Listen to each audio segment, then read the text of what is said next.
Welcome to the Elevating Leaders series, where we go beyond the headlines and straight to the people who are redefining insurtech and business transformation. We've caught up with the visionaries and the pioneers that are currently driving the industry forward, bringing you exclusive insights, strategies, and stories you won't hear anywhere else. If you're ready to go deeper, this is your front row seat to the future of insurance. I'm Miguel Edwards, and this is 5 Minutes. We talk a lot, especially on my podcast, about this looming talent crisis in the insurance industry. You know, we've got, this kind of massive wave of boomers that are going to be retired. You know, my generation of Gen Xers, we're statistically insignificant to the population. So That's so harsh. But it's true though, right? I think there's like 19 million of us in the entire population. It is the biggest generation. Yeah, and then you get the millennials that come in.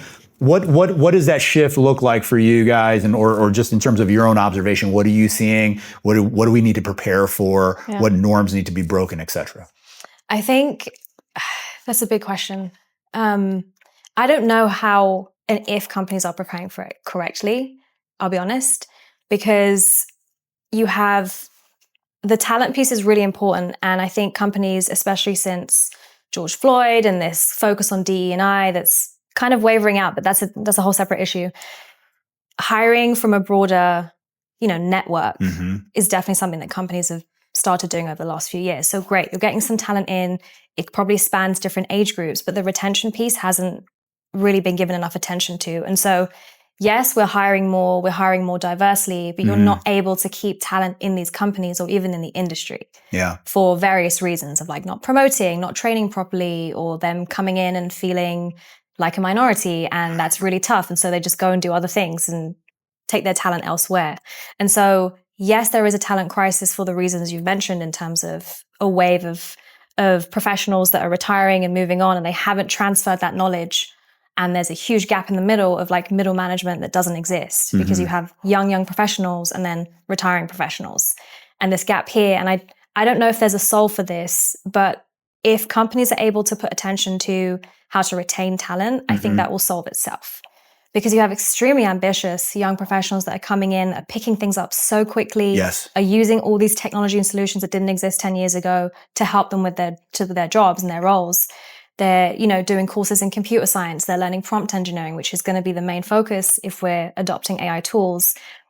They exist, they're here. But how you keep them, how you train them, how you incentivize them to stay in these traditional corporations is, I think, the main challenge. But I think that being able to address that will solve some of that talent issue. Interesting. I'm about to get in trouble here. My team I'm always in trouble. I like to be in trouble as well. I'm always in trouble. My team has told me that I need to stay away from the D word. But you mentioned it first. Absolutely. You mentioned it first. So I'm going all in. I'm going all in. I saw in your background that you've got a lot of work in DEI. It's been a passion of mine. I was an active executive sponsor of many ERGs at Allstate.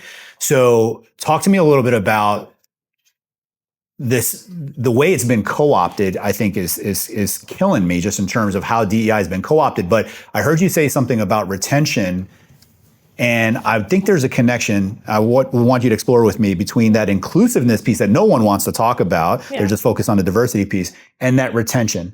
Because when I think about your generation and the one that comes after you, you guys want to have meaning and bring purpose to what you do. That's kind of what I hear in all the demographics, right?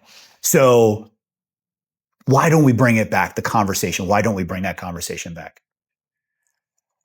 I think... So going back to when everyone was learning about unconscious bias and these new but not new concepts of why we feel a certain way in the workplace and why D&I is important, a lot of people, and this is just from personal experience of having these difficult conversations with colleagues at the time, a lot of people don't like looking in the mirror and realizing that they've been part of the problem. And that speaks to the majority of large companies in our industry, the executive leadership, the management level, very homogenous. And I think there was a moment where they really didn't enjoy realizing that they're part of the problem, if not the cause of the problem, even unconsciously. Sure.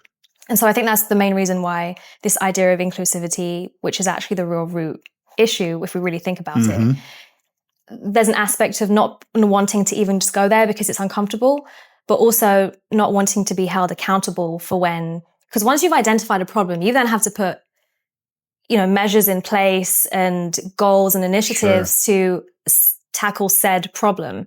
And I think that's the bit people want to avoid. Leadership want to avoid that because then they become accountable for, you identified X, but you've shown no progress in the last 3 years. This is going to be held against your performance. This is going to affect your compensation. And frankly, that's where it should go. Mm-hmm. Otherwise, things are really not going to change that quickly, maybe not even in our career generations. Right. But that's ultimately what needs to happen. And I think everyone knows that. Thank you for joining this episode of 5 Minutes. If you've enjoyed our discussion, we'd love for you to share it with anyone else you think might find it interesting. Also, please subscribe on whatever podcast platform you're listening on and hit that bell to stay on top of the game with our practical 5-minute episodes. We look forward to seeing you again next week.